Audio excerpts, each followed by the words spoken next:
नारायण श्रीमन्नारायण लक्ष्मी नारायण श्रीमन्नारायण नारायण नारायण श्रीमन्नारायण नारायण नारायण श्रीमन्नारायण जगोधारायण श्रीमन्नारायण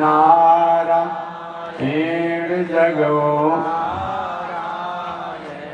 लक्ष्मी नारायण नारायण नारायण लक्ष्मी नारायण नारायण नारायण प्रभु तेरी शरण प्रभु तेरी शरण प्रभु तेरी शरण प्रभु तेरी राम जी तेरी शरण श्याम जी तेरी शरण राम जी तेरी शरण प्रभु तेरी शरण प्रभु तेरी शरण नारायण नारायण। बोलिए श्री लक्ष्मी नारायण भगवान की। अनंताचार्य कृपया वेदांत द्वयपारगम रामकृष्णांग्रिसद्भक्तम् विश्वक्सेन मुनिं भजे। काषायं यज्ञसूत्रं शुचिवपुषि तथा चोर्ध्वपुण्ड्रं च भाले यस्यास्ते दक्षहस्ते कलिकुमतिगिरीन्द्रेन्द्रवज्रं त्रिदण्डं संसाराग्निप्रशान्त्यै मृतजलममलं दारुपात्रं पवित्रम् श्री विश्वक्सेन सूर्य पदकमलयुगं श्रेयसे संश्रयामि लक्ष्मीनाथ समारम्भां नाथयामुनमध्यमाम् अस्मदाचार्यपर्यन्तां वन्दे गुरो परम्परां। नारायणाय विद्महे वासुदेवाय धीमहि तन्नो विष्णु प्रचोदयात्।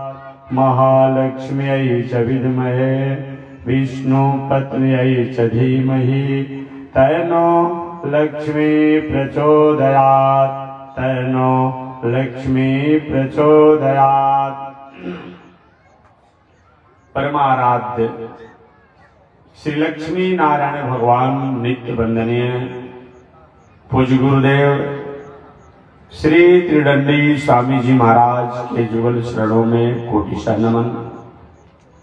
भगवत भागवत आचार्य कैंकड़ीय पारायण महानुभाव, अभी आप काशी से चलकर आए हुए श्री लक्ष्मी नरसिंह मंदिर के ज्वराज स्वामी मुक्तिनाथ जी द्वारा उनसे पहले हरिद्वार के पीठाधीश्वर जगत गुरु स्वामी वैकुंठनाथ जी द्वारा अपने कथा श्रवण किया। पावन भूमि पर पावन कथा को निवेदन करते हुए मैं आ रहा हूं। पावन कथा प्रसंग अंतर्गत पिछले दिन निवेदन किया गया था। महर्षि वेदव्यास महाराज आज से लगभग 6000 वर्ष पहले इस संसार में आया, इस दुनिया में आया। महर्षि वेदव्यास जी के पिता श्री श्री पराशर ऋषि ने विष्णु पुराण की रचना की, वाचिक रूप में, किताब के रूप में नहीं। उसी विष्णु पुराण की छाया में महर्षि वेदव्यास जी ने वेद, उपनिषद, इतिहास के सार तत्व के रूप में अन्य पुराणों को उन्होंने रचना किया। व्यास जी महाराज 18 पुराणों की रचना तो जरूर की है, लेकिन मन में उदासी थी। इसका एकमात्र कारण भागवत जैसे शास्त्र, वेद उपनिषद जैसे तत्व ग्रंथ होने के बाद भी इसका प्रतिनिधित्व कौन करेगा, प्रतिनिधि कौन बनेगा, इसका प्रचार कौन करेगा, उत्तराधिकारी कौन होगा। बहुत बड़ी आपकी विरासत हो, उस विरासत का कोई उत्तराधिकारी उपयुक्त न हो, मन में उदासी बनी रहती है। व्यास जी की विरासत क्या है? बौद्धिक विरासत। बौद्धिक विरासत आप समझते हो, विद्या की विरासत, ज्ञान की विरासत, शास्त्र की विरासत। जिसके पास बौद्धिक विरासत है उसके पास सभी विरासत सहजता से आ जाती है। जहां बौद्धिक विरासत का अभाव हो, सब कुछ होने के बाद भी जाने लगता है तो पता ही नहीं चलता है कि और विरासत कहां चली गई। तो जीवन में बौद्धिक विरासत जरूरी है। विद्या का विरासत, संस्कार का विरासत, संस्कृति का विरासत, सभ्यता का विरासत, आचार का विरासत, ये बौद्धिक विरासत के अंतर्गत ही आता है। महर्षि वेद व्यास जी का उम्र तो ढल रहा था, कोई संतान की उम्मीद तो थी ही नहीं, उम्र ढलते चला जा रहा था। शिष्य लोग तो थे, मन में उदासी थी कि आगे कौन संभालेगा।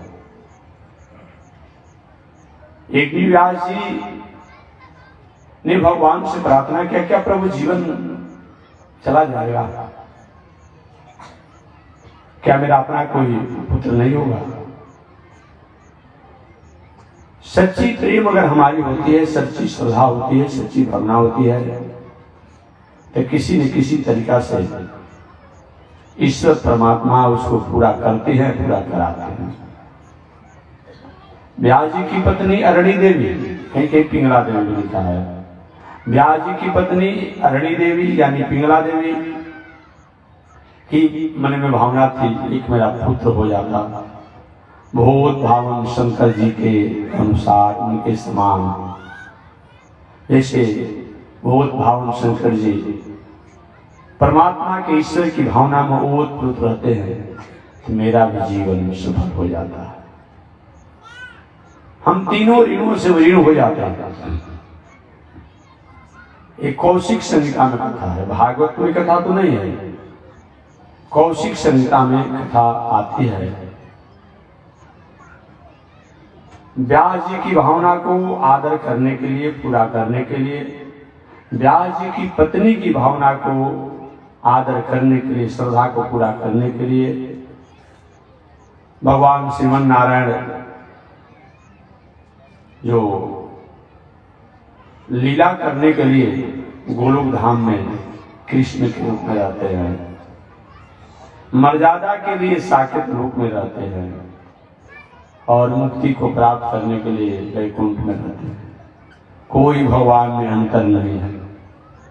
अरे हम ही यहाँ कथा कहने के लिए यहाँ बैठे हैं, और लोग उस व्यवहारिक व्यवहार के लिए वहां उस चौकी पर बैठते हैं, शयन करने के लिए कहीं अलग बैठते हैं, कहीं भिक्षा भोजन करने कहीं अलग बैठते हैं। बैठने का जगह अलग अलग हो सकता है, स्थान अलग हो सकते हैं, पहचानने वाला व्यक्ति तो पहचान ही जाता है कि शायद 10 जगह बैठे हैं, लेकिन है तो है। भगवान श्रीमन नारायण लीला रूप में गोलोक धाम में रहते हैं, मर्यादा रूप में साकेत लोक में रहते हैं, और अलग अलग स्वरूपों में, अलग अलग लोकों में रहते हैं। मोक्ष देने के रूप में वे तो वैकुंठ धाम में रहते हैं। लीला लोक में रहने वाले भगवान, इनको हम लोग कृष्ण के नामों से जानते हैं। एक दिन कृष्ण भगवान और राधा रानी हालांकि भागवत में राधा जी के बारे में बहुत कुछ नहीं कहा गया है, कहने की आवश्यकता भी नहीं है। कहने की आवश्यकता भी व्यास जी ने नहीं समझा। क्यों नहीं समझा? अपने शक्ति के बारे में कोई बहुत परिचित देने की आवश्यकता नहीं है। तो राधा रानी भगवान की आह्लादनी शक्ति है, इसलिए बहुत कुछ कहने की आवश्यकता नहीं। कभी कभी कुछ शब्द आया अन्यथा जो भी कृष्ण शब्द कहा जाता है, हालांकि महानुभावों ने, विद्वानों ने तो कृष्ण भगवान की जब भी मंगलाचरण किया, वंदन किया, तो उसमें कृष्णाय वयम नमः नहीं कहा, श्री कृष्णाय वयम नमः। तो श्री माने राधा जी होंगे, अलग से नहीं भी नाम हो, कोई जरूरी होता है कि जिस नाम से संबोधित किया जाए वही होता है। एक एक शब्द का 10-10 वो अर्थ होता है, 10-10 का शब्द होता है। तो श्री माने राधा जी भी हो गया, श्री माने श्री जी भी हो गया, श्री माने लक्ष्मी जी भी हो गया। तो कोई इस पर बहुत बड़ा आपत्ति की कोई गुंजाइश नहीं है। राधा रानी और भगवान श्री कृष्ण एक दिन आपस में थोड़ी सी संवाद हो रहा था। देखिए, हमारा भारतीय दर्शन संवाद से ही प्रारंभ होता है, संवाद से समाधान होता है, विवाद से कलह होता है। शास्त्र हमारा संवाद से प्रारंभ होता है, सुख शौनक संवाद, सुत संवाद, नारद संवाद, परीक्षित संवाद। ये संवाद दो के बीच में अपने समाज के लिए, राष्ट्र के लिए, प्रकृति के लिए, प्राणियों के लिए, धर्म के लिए, ईश्वर के लिए, देवता के लिए, ऋषियों के लिए जो प्रश्नोत्तर होते रहे, एक प्रश्न करे एक उत्तर दे, संवाद कहलाता है। संवाद से समस्या का, शंका का समाधान होता है, विवाद से उपद्रव होती है। इसलिए संवाद होना ही चाहिए। राधा रानी और भगवान श्री कृष्ण दोनों में संवाद हुआ। भगवान श्री कृष्ण ने राधा रानी से कहा, देवी जी गोलोक धाम में रहते बहुत दिन समय बीत गया। कौशिक संहिता में सब कथा विस्तार से है, भागवत में नहीं है। मेरी इच्छा है पृथ्वी लोक पर जाने के लिए आप गोलोक धाम में रहिए, मैं पृथ्वी लोक पर जाकर के जो पावर जीव अपने स्वरूप को समझने में, अपने कल्याण करने में सक्षम नहीं है, उनको मैं कल्याण करूंगा, मंगल करूंगा। राधा रानी ने कहा, बिल्कुल नहीं हो सकती है महाराज, आप पृथ्वी लोक पर जाएंगे, प्राणियों को उद्धार करेंगे, तो मैं क्या करूंगा यहाँ पर? देवी जी आप गोलोक धाम में रहिए जब तक मैं नहीं आऊंगा। राधा रानी का ऐसा नहीं होगा, आप पृथ्वी पर प्राणियों का उद्धार करेंगे, हमें पृथ्वी पर जाकर के आपका प्रचार करूंगा, आपकी आह्लादनी शक्ति बन करके मैं आपके सहयोगी बनूंगा। ठीक है, चलिए। ये भी जब राधा रानी भगवान श्री कृष्ण पृथ्वी लोक पर अवतार लेने के लिए, जन्म लेने के लिए संकल्पित हुए, राधा रानी का एक सुख था, लीला सुख। लीला सुख, सुगा जिसको आप कहते हैं, वो सुख ने कहा कि देवी जी आपने तो तय कर लिया, हम तो गोलोक धाम में रहते थे और हमको छोड़कर आप अकेले चली जाओगी, मैं इस लोक में कैसे रहूंगा? राधा ने, बेटा जब तक हम नहीं आते तब तक आपको गोलोक धाम में रहना है, और मैं जब आऊंगा तब आप यहाँ पर आनंद रहेगी, बाकी हमारे लोग हैं। नहीं माता जी ऐसा नहीं होगा, मैं भी चलूंगा। राधा रानी का ठीक है, तब तुम भी किसी एक सुगी द्वारा जन्म लेकर के और हम लोग लीला का प्रसार करना है। तो भगवान श्री कृष्ण, राधा रानी और राधा रानी का लीला सुख, सुख माने सुगा, ये तीनों इस धराधाम पर समय से आए। राधा रानी वृषभानु नंदिनी बन गई, भगवान श्री कृष्ण नंद नंदन वसुदेव नंदन यशोदा नंदन देवकी नंदन बन गए। और लीला ने विचार किया, मैं किसको माता पिता बनाऊं, मैं कैसे इस संसार में पृथ्वी पर जन्म लूंगा, ये भावना हो। इधर भगवान ने प्रेरणा किया अपने लीला सुख को संसार में प्रकट होने के लिए, आने के लिए। कैसे आएगा? एक प्रेरणा और एक उपक्रम। उपक्रम क्या है? हमें खेती करना है तो खेती से पहले हम खेतों की जुताई करते हैं, कोड़ाई करते हैं, सुहाई करते हैं, बुनाई करते हैं, सिंचाई करते हैं, तब ना फसल होता है। तो उपक्रम किए भगवान ने। एक दिन नारद जी, जो संत महात्माओं के भगवान के मन ही नारद हुए, नारद जी के मन में ये भावना आई। दुनिया के लोग कहते हैं कि प्रेम हो तो शंकर और पार्वती जैसा होना चाहिए। कितना बड़ा स्नेह है जी शंकर जी और पार्वती जी में। कभी आप विचार करते हैं? आज तो साधारण कहीं किसी का विवाह होता है, कहीं कोई गाड़ी घोड़ा नहीं मिले तो उदास हो जाता है। क्या मिला? कुछ नहीं मिला। पार्वती जी का शंकर जी के साथ विवाह हुआ बहुत अरसों से, बहुत वर्षों से।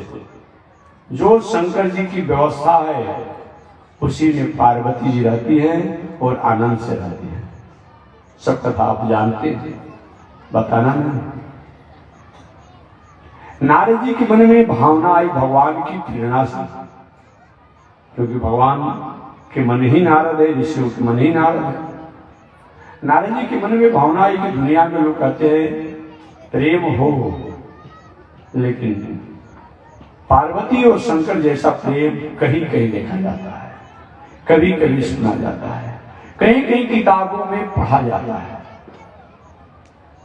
केवल पार्वती जी और शंकर जी के प्रेम में खटाई डाल दिया।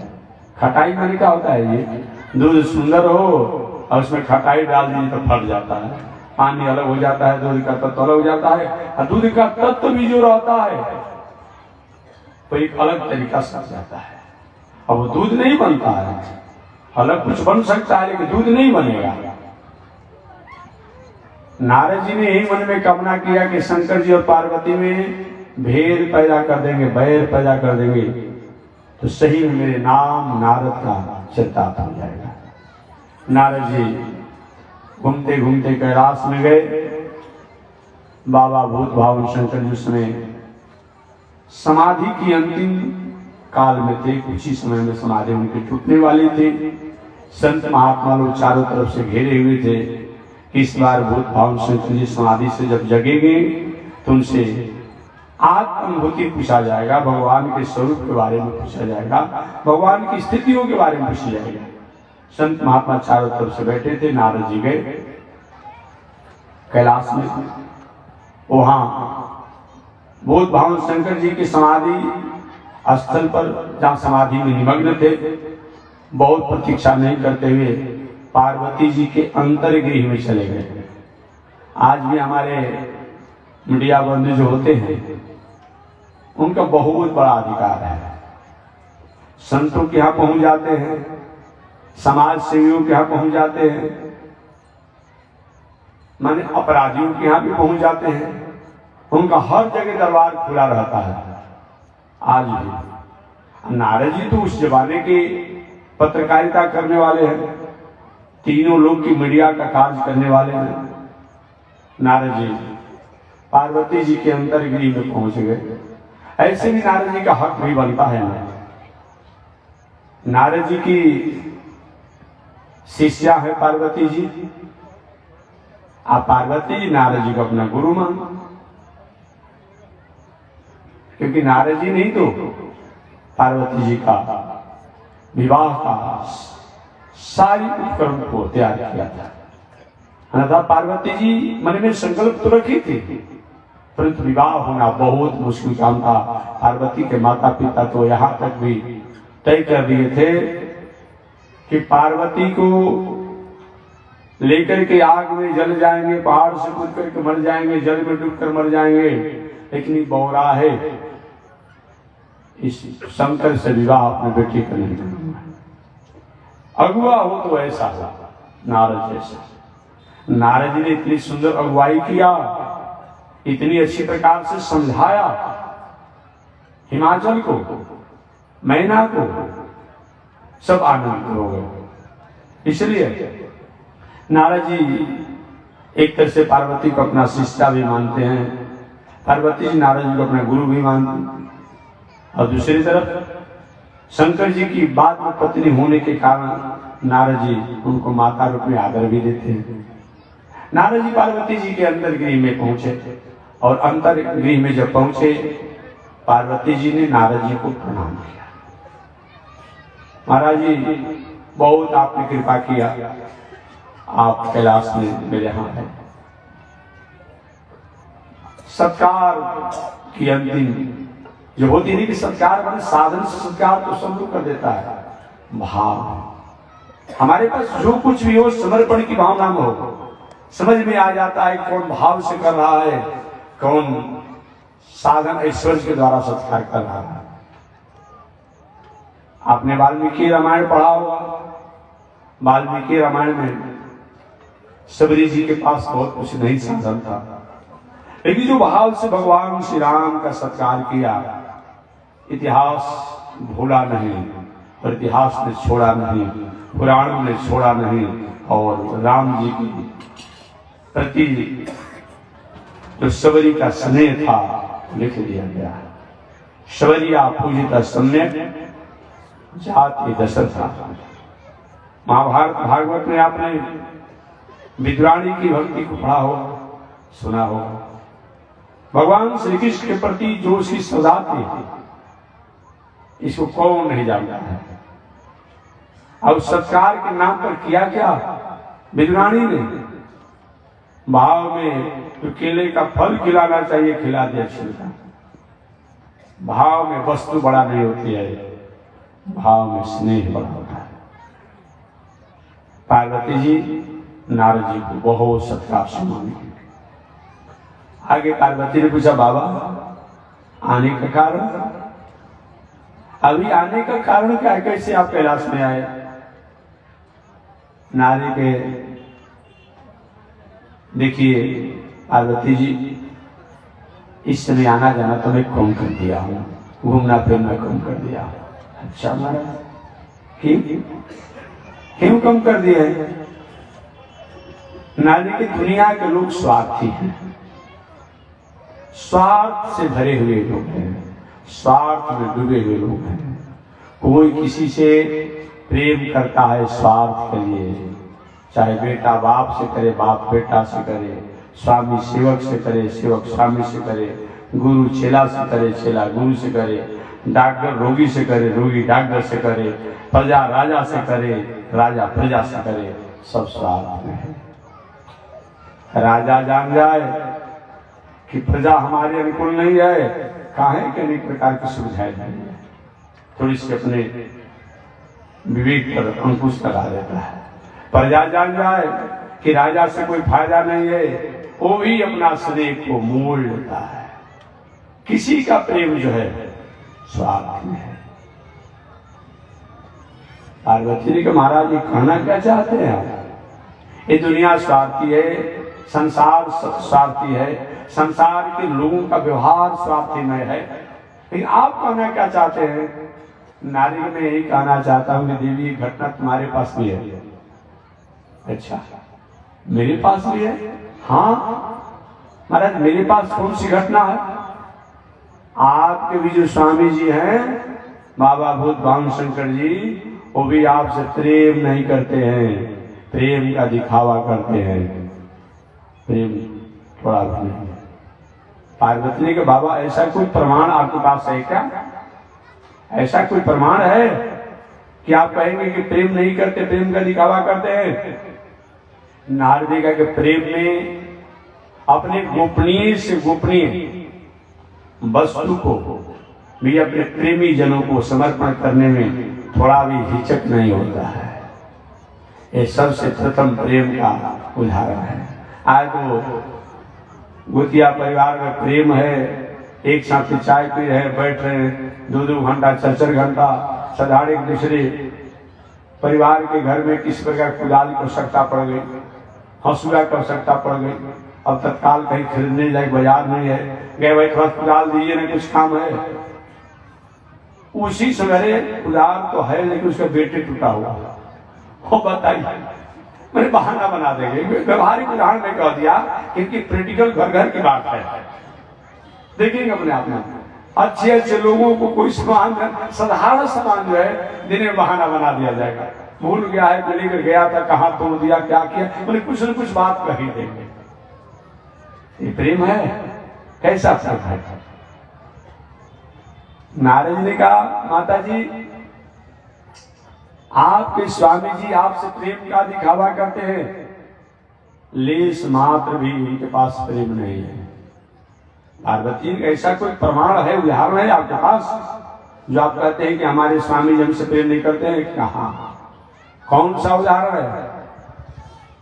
नारद का प्रेम में अपने गोपनीय से गोपनीय वस्तु को छुपाया नहीं जाता है, और गोपनीय से गोपनीय रहस्यों को भी नहीं छुपाया जाता है, और गोपनीय से गोपनीय बातों को नहीं छुपाया जाता है। ने कहा ऐसा तो होता है मेरे साथ। जो गुरुजन अपने शिष्यों को अपनी साधना के बारे में नहीं बताते हैं, वो मेरे स्वामी मेरे पतिदेव भूत भावन शंकर जी हमें बता देते हैं समाधि से उठने के बाद मैं ईश्वर भगवान के इस समाधि में इस स्वरूप का दर्शन किया, इस स्वरूप का दर्शन किया, इस स्वरूप का दर्शन किया। तो महाराज आप कहते हैं कि मेरे स्वामी हमसे प्रेम नहीं करते हैं। नारद का अगर आप अपने स्वामी के प्रति इतनी प्रशंसा करती हो, मानती हो कि हमारे स्वामी हमसे स्नेह करते हैं, प्रेम करते हैं, तो देवी जी ये भी तो बताए होंगे कि आपके स्वामी जी अपने गले में मुंडों की माला पहनते हैं। ओ मुंडों की माला किसका है, कब से है, क्यों है, काहे है, किस लिए है? पार्वती ये तो बात नहीं बताया, ये बात इस रहस्य नहीं बताए हैं कि मुंडों की माला किसका है, क्यों है, कब से है, कैसी है, नहीं बताया। तो नारी के प्रेम के तो खाक करते हैं, खाक में समझते हैं ना, एक व्यवहारिक भाषा में हम कह देते हैं खाक करते हैं। खाक माने कुछ नहीं करते हैं, दिखावा केवल है, धोखा केवल है। खाक करते हैं अर्थात कुछ नहीं करते हैं। क्या करते हैं? व्यंग्यात्मक शब्द हो सकते, क्या करते हैं अर्थात कुछ नहीं करते हैं। क्या करते हैं यानी कुछ नहीं प्रेम करते हैं, कि प्रेम का दिखावा करते हैं। नारी की बात है, इसलिए मैंने कहा कि दुनिया में प्रेम का केवल दिखावा है, कोई प्रेम करता होता नहीं। अरे बाबा आप बता दीजिए ना कि आखिर मुंडों की माला क्यों पहनते हैं, कब से पहनते हैं, किसका है, किस लिए पहनते हैं? नारी कहे मैं नहीं बताऊंगा, जब तुम कह रही तो प्रेम तुमसे करते, तुम्हें से पूछ लेना, हम क्या बताने जाए। तुमने कहा कि हमारे स्वामी हमसे प्रेम करते हैं, इसीलिए मैंने तुमको याद दिला दी कि बिल्कुल प्रेम नहीं करते हैं, प्रेम का एक दिखावा करते हैं। अच्छा मैं चल रहा हूं। नारद जी वहां से चल दिए। बाबा भूत भावन शंकर जी की समाधि टूट चुकी थी। संत महात्मा लोग इस बार की समाधि जो लगी थी उससे रहस्य को पूछ रहे, महाराज इस बार आपने कौन से भगवान के स्वरूपों को देखा, क्या आनंद की अनुभूति हुआ, इसमें बताइए। उसी की व्याख्या कर रहे थे भूत भावन शंकर जी। नारद जी पार्वती जी के भवन से निकल रहे थे। महाराज जी दंडवत, हमारे पास समय नहीं है, लेकिन थोड़ा सा माता जी से मिल लीजिएगा, आपको माता जी याद कर रहे हैं। नारद जी कहकर निकल गए। भूत भावन शंकर जी विचार की, इस वक्त नारद किसी बातों को इशारा करके जा रहे हैं, कुछ न कुछ हमारे घर में कुछ अव्यवस्था करके ही गए होंगे, झगड़ा लगा करके ही गए होंगे। ऐसा नहीं हो सकता है कि इशारा करके जा रहे होंगे। आज भी अच्छे लोग जो होते हैं, घर में किसी प्रकार का विवाद हो तो परिवार और गांव में जनाना नहीं चाहते हैं। आखिर उनके घर का झगड़ा बाहर आकर तो आप झगड़ा करने लगेंगे। बाबा ने सभी संत महात्माओं को विदा किया कैलाश से, कैठी बाबू जाइए। सरोज चले गए, पार्वती जी के भवन में गए भूत भावन शंकर जी, और गए तो पार्वती जी का थोड़ा सा ओठ फड़क रहा था क्रोध से। ओठ, क्रोध में ओठ फड़कता है ना, भौमा तन गया था उस ठंडा प्रदेश में, कैलाश में। पार्वती जी के कपोल गालों पर पसीना टपक रहे थे क्रोध से। बहुत बावन संग देवी हद हो गया। इस बात की ऐसे भगवान के स्वरूप की झांकी का दर्शन किया समाधि में कि आपको तो ऐसा स्वरूप का दर्शन नहीं हुआ। एक बार कहे, दो बार कहे, तीन बार कहे, पार्वती जी कुछ बोल ही नहीं रही है। अरे देवी जी बोल क्यों नहीं रही हो? क्या कोई बात है क्या? आखिर बोल क्यों नहीं रही हो?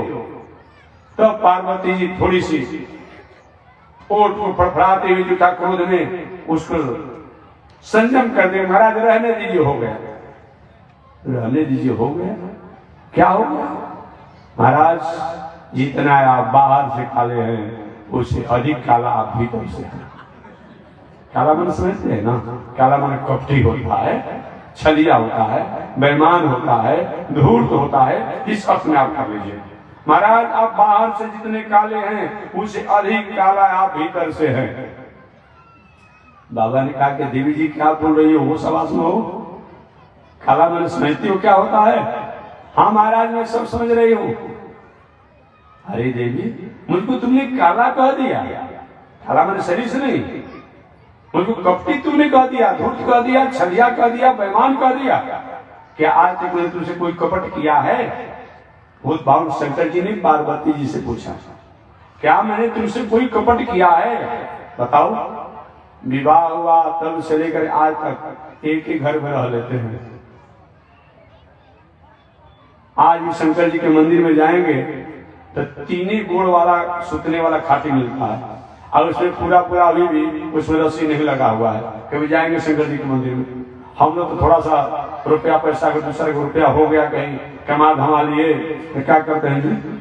सबसे पहले तो बाहर सिगरेट लटकाएंगे, और वो कुर्ता के भीतर रहेगा तो बाहर दिखाएंगे, समाज में बैठेंगे, लोग समझे कि धनी है।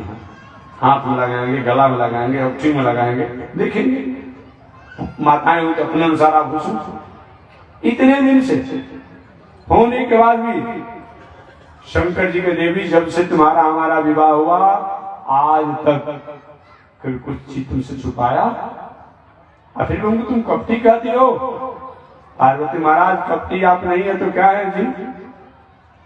बताइए। आप अपने गर्दन में मुंडों की माला पहनते हैं और उसका रहस्य तक आपने नहीं बताया कि आप मुंडों की माला क्यों पहनते हैं। ये कपट नहीं है। आप कभी मैं प्रेम करता हूं, मैं प्रेम करता हूं, यही प्रेम का पहचान है। बाबा ने कहा इतनी छोटी सी बातों पर देवी तुम बरस रही हो, नाराज हो रही हो। अरे तुमने कभी पूछा हमसे? तुमने पूछा नहीं, हमको भी याद नहीं रहा, मैंने नहीं बताया। महाराज बताइए, आपने अपने गर्दन में अपने मुंडों की माला क्यों पहन रखा है, इसको बताइए। बहुत पावन शंकर जी ने कहा देवी मैं पहले तुम्हें कह चुका हूं कि मैं इतना तुमसे प्रेम करता हूं, इतना प्रेम करता हूं, इतना प्रेम करता हूं कि जब जब तुम मरती हो तुम्हारे मरने के बाद तुम्हारी यादगारी में तुम्हारे ही मुंडों की माला में पहनता। पार्वती तो अवाक था।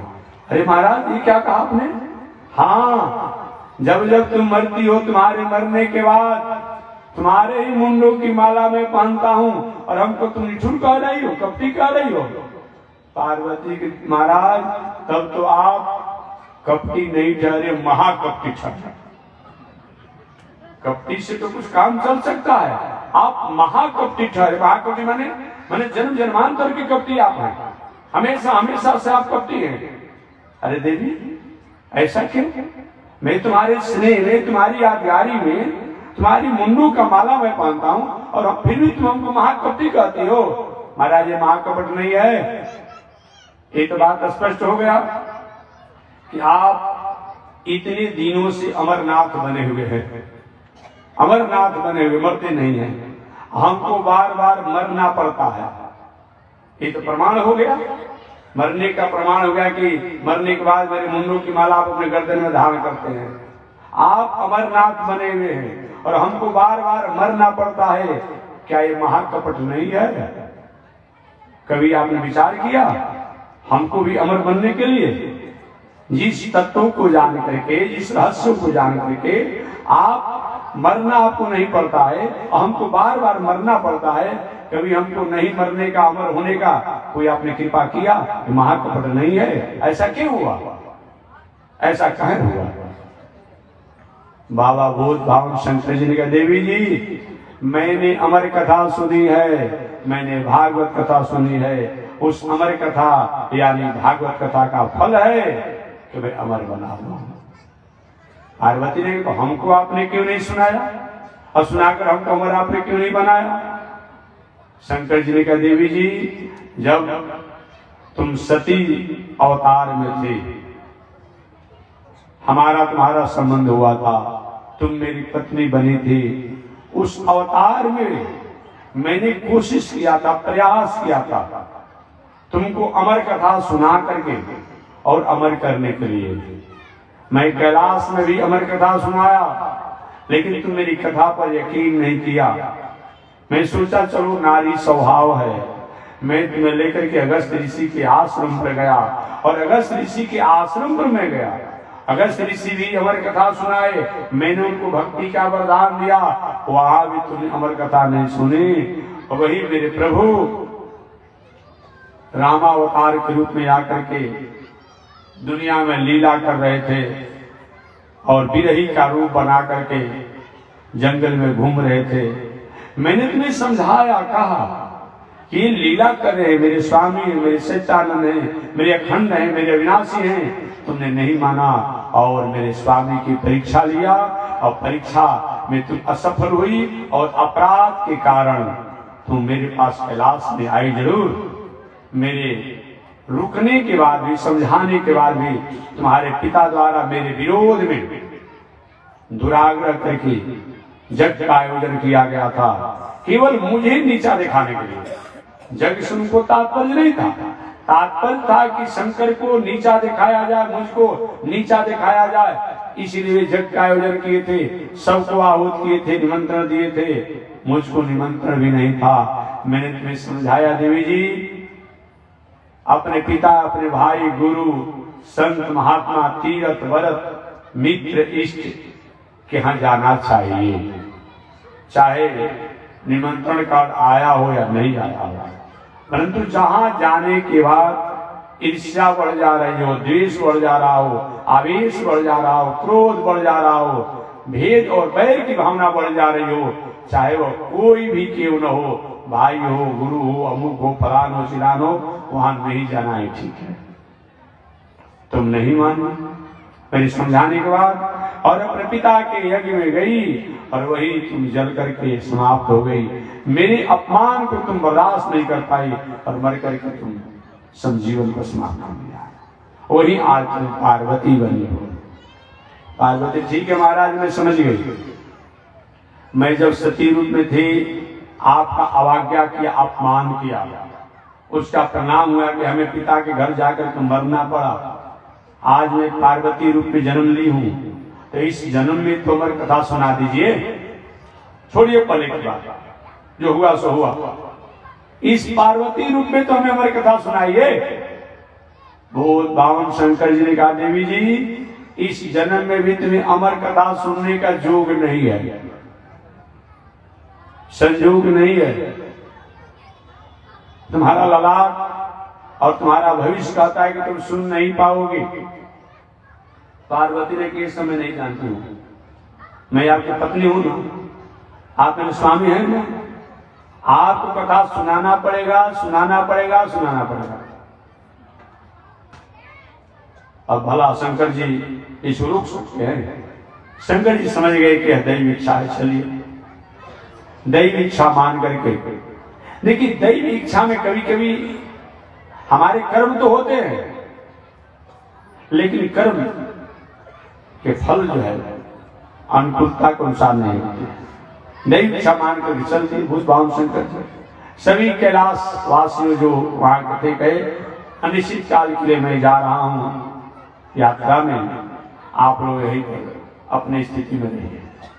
भूत बावन शंकर जी पार्वती जी को लेकर के अमरनाथ क्षेत्र में, देखिए कथा कैलाश में नहीं हुआ, कथा, पूजा पाठ, यज्ञ, दान, तीर्थ, व्रत, ये सब शांति का चीज है। ये पिकनिक नहीं है कि पिकनिक आप मनाएंगे। पूजा में हरिओम शांति शांति शांति बात आती है। ये पिकनिक नहीं है। पिकनिक अलग होता है, एंजॉय नहीं है। एक कथा जो है शांति का चीज होता है। एक मिनट एक शब्द भी थोड़ा इधर उधर और शांति नहीं रही तो इधर उधर हो जाता है। बहुत बाम शंकर जी कैलाश में रहने के बाद भी, जो कैलाश भी शांति का ही सूचक है, लेकिन कैलाश में अमर कथा की तैयारी नहीं की गई। ये तैयारी कहाँ किया गया? अमरनाथ क्षेत्र में। अमरनाथ क्षेत्र की यात्रा भूत बाम शंकर जी और पार्वती जी ने किया। अमरनाथ क्षेत्र में पहुंचे, स्थान वही तय किया गया कथा के लिए, जहां पर एक पहले से राधा रानी का जो लीला सुख था, किसी सुगी के गर्भ से जन्म लेकर के सुख सावक के रूप में हो गया था। माने अंडा फूट करके बच्चा तो हो गया था, लेकिन उसको लंबी उड़ान भरने की भी स्थिति नहीं थी। वही सुख सावक अमरनाथ क्षेत्र में, निर्जन स्थान में, ठंडा क्षेत्र में पड़ा हुआ था, जो राधा रानी का वो लीला सुख था। बहुत बाम शंकर जी वही स्थान पर अमर कथा पार्वती जी को सुनाने के लिए संकल्पित थे। बहुत बाम शंकर जी ने कहा, देवी जी मैं कथा तो सुनाऊंगा, लेकिन एक मेरा शर्त है। मैं तो मानूंगा कि तुम कथा सुन रही हो जब तुम्हारे द्वारा हुंकारी कथा के अवसर पर भरा जाएगा। पार्वती ने कहा, महाराज इसमें क्या लगा हुआ है, आप जितना कहेंगे उतना मैं हुंकारी भर दूंगा। जब इसी से आप कथा सुनाने का शर्त रखते तो हो सकता है। बाबा ने कहा, नहीं ना, हमेशा हुंकारी नहीं भरना है। जब जब कथा के पूर्ण विराम हो तब हुंकारी भरना है। अब जैसे कोई एक था, कथा बिगड़ जाएगी। जब कथा का पूर्ण विराम हो तब हुंकारी होना चाहिए। इसीलिए कथा में हुंकारी, जयकारी और ताली और कीर्तन होना चाहिए। कुछ कथा सुनते सुनते थोड़ा सा निद्रा में भी हो जाते हैं, तो कहीं हुंकारी होते रहेगा, जयकारी होते रहेगा, ताली होते रहेगा, भजन होते रहेगा, तो जो सोते हैं वो भी जग जाएंगे। आज जिस किसी का दिल दिमाग कहीं भाग रहा है इधर उधर, वही पुनः अपने कथा पर आ जाएगा। लेकिन ताली भी हिसाब में होना चाहिए। अब कितना लोग घोड़ा का टाप बजाने लगता है, एक कोई मतलब होता है, मिला कर बजाना चाहिए। कितना लोग बिकने लगता है, क्या करे भाई, एक घोड़ा का टाप है नहीं, मिला करके मधुर आवाज में ताली होना चाहिए, ये बताया गया है। गायन का भी होता है, गायन में, ताली में, भजन में, भोजन में, भक्ति में सब भाव की आवश्यकता पड़ती है और ताल मात्रा की आवश्यकता पड़ती है। बिना ताल मात्रा का, बिना भाव का, बिना भक्ति का, बिना श्रद्धा का, ये सब चीजों का कोई मतलब नहीं होता, कोई मतलब नहीं होता। इसीलिए ये होना चाहिए। ठीक है महाराज, मैं पूर्ण विराम पर हुंकारी भरती रहूंगी। बहुत बाम शंकर जी बैठ गए कथा सुनाने के लिए, पार्वती जी कथा सुनने के लिए बैठ गए। जब किसी चीजों को हम दत्तचित्त होकर जब सुनते हैं ना, या तो उसमें निमग्न रहेंगे, या तो सुनते सुनते कभी कभी नींद भी लग जाती है। 4 घंटा ताश खेलने वाला व्यक्ति 4 घंटा ताश खेलते रहेगा, हमेशा उसका ध्यान बना रहता है कि एक ही पर दुखी मत चल जाए, या नाला पर दाला मत चल जाए। देखेंगे जो ताश खेलने वाला है। लेकिन जो ही आप माला लेकर बैठिएगा, प्रैक्टिकल देख लीजिएगा, माला लेकर बैठिए, कहीं आधा घंटा माला, कहीं जपते जपते ध्यान रहा, अब मन भागना शुरू हो जाता है।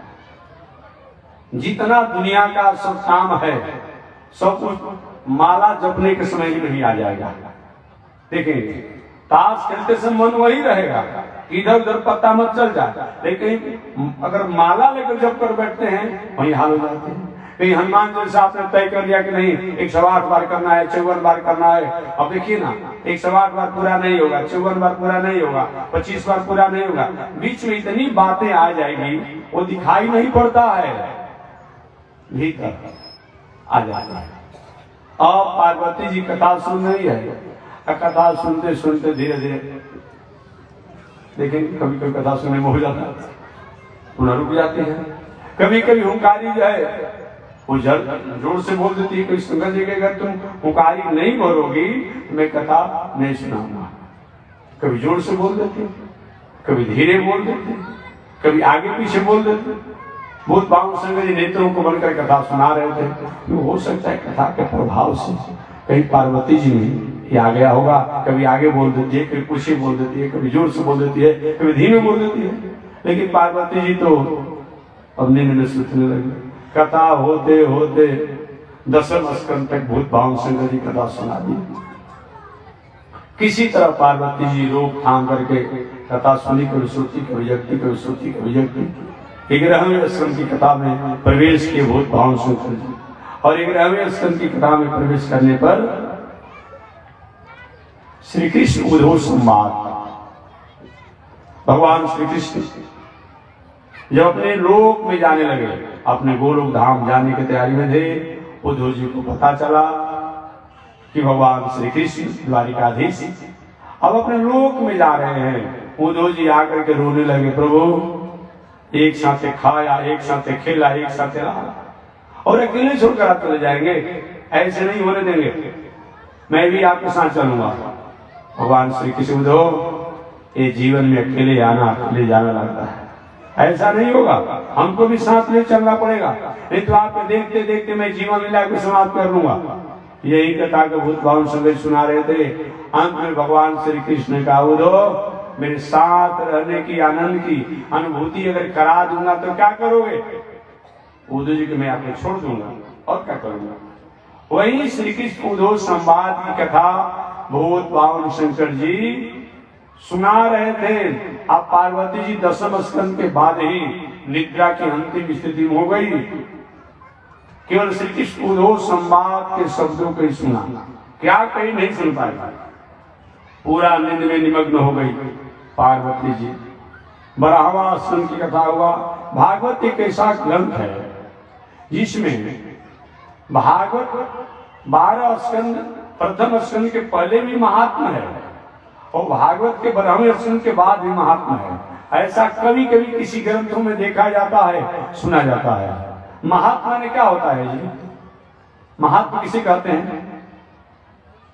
अरे भाई आप धनी आदमी हैं, अपने से कहते भाई मेरे पास गाड़ी भी है, घोड़ा भी है, मकान भी है, दलान भी है, लड़का बाल बच्चा नौकरी करने वाला, अच्छी बात है। लेकिन इस बात को आपका पड़ोसी भी कहता होगा, नहीं भाई सही में इतने बड़े आदमी हैं, इतना पढ़ा लिखा विद्वान है, धन है, संपत्ति है, यही महात्मा है। भागवत की महात्मा, भागवत की महिमा को केवल भागवत नहीं कहता है, दूसरा पुराण भी कहता है, पद्म पुराण कहता है और पुराण कहता है, यही महात्मा है। भागवत की क्या महिमा है, भागवत का क्या गुण है, ये भागवत तो कहता ही है इसके द्वारा क्या क्या फल होता है। लेकिन भागवत के गुण को, भागवत की महिमा को, भागवत की विशेषता को दूसरा पुराण भी कहता है, यही तो महात्मा है। तो भागवत के प्रारंभ में भी महात्मा है और भागवत के 12वें स्कंद के बाद भी महात्मा है। एक कभी कभी किसी ग्रंथों में ऐसा सुना जाता है, देखा जाता है। कथा सुनाने वाले महानुभाव होते हैं, बड़ी तेजी में रहते हैं, लोग नहीं कह पाते, हालांकि एक लाइन जरूर सुना देना चाहिए, जब शास्त्र है तो सुना देना चाहिए, लेकिन नहीं हो पाता है। कोई कोई ऐसा होता है जबकि सुनाना एक ही लाइन में सुना दीजिए, एक सुना दीजिए। 12वें स्कंद सहित सभी कथा को भूत भाव शंकर जी ने उस अमरनाथ क्षेत्र में सुनाया। पार्वती जी तो 10वें स्कंद के बाद ही निद्रा में निमग्न हो गई थी। अंत में भूत भाव शंकर जी ने कहा, बोलिए भागवत भगवान की जय। पार्वती जी का नींद टूट गया। हरस क्षमा कीजिए, आप कथा सुना रहे थे, उस कथा में आपने कहा कि भगवान श्री कृष्ण 125 वर्ष की आयु को व्यतीत करने के बाद भगवान श्री कृष्ण इस संसार में, इस दुनिया में 125 वर्ष रहे। 11 वर्ष गोकुल, ब्रज, वृंदावन इत्यादि मिलाकर 11 वर्ष, 14 वर्ष मथुरा में रहे हैं। कितना हो गया? 11 वर्ष गोकुल ब्रज वृंदावन मिला कर रहे हैं, एक जगह नहीं रहे हैं। और 14 वर्ष मथुरा में रहे हैं, 25 वर्ष हो गया। और 100 वर्ष द्वारिकापुरी में रहे हैं, 125 वर्ष हो गया। भगवान श्री कृष्ण 125 वर्ष की आयु व्यतीत करके अपने लोक में जाने लगे। तो उद्धव जी को उपदेश दिए। महाराज कौन सा उपदेश दिए? बहुत पावन संगरे देवी जी, मैं सभी भागवत कथा सुना दिया, पूरी की पूरी कथा सुना दी भागवत, और तुम श्री कृष्ण उद्धव संवाद की बात पूछते हो। क्या तुमने कथा पूरा नहीं सुना था? महाराज क्षमा कीजिए, मैं कथा तो सुन रही थी लेकिन बीच में ही नींद लग गया, मैंने श्री कृष्ण उद्धव संवाद कथा नहीं सुना। अच्छा, आखिर कथा में हुंकारी कौन बढ़ रहा था? जब तुमने कथा नहीं सुना आखिर हुंकारी कौन बढ़ रहा था? मैं तुम्हें समझ करके, तुम्हारी भाषा समझ करके, तुमको समझ करके मैं कथा आगे बढ़ाते रहा। महाराज ये तो मुझको पता नहीं है कि मैं तो निद्रा में हो गई थी, मुझे नींद लग गई थी। कौन हुंकारी भर रहा था मेरे बदला में? बहुत भावन शंकर जी भी कथा क्षेत्र से थोड़ा सा बाहर गए तो देखे कि वही सुख सावर। कौन? जो राधा रानी का लीला सुख था।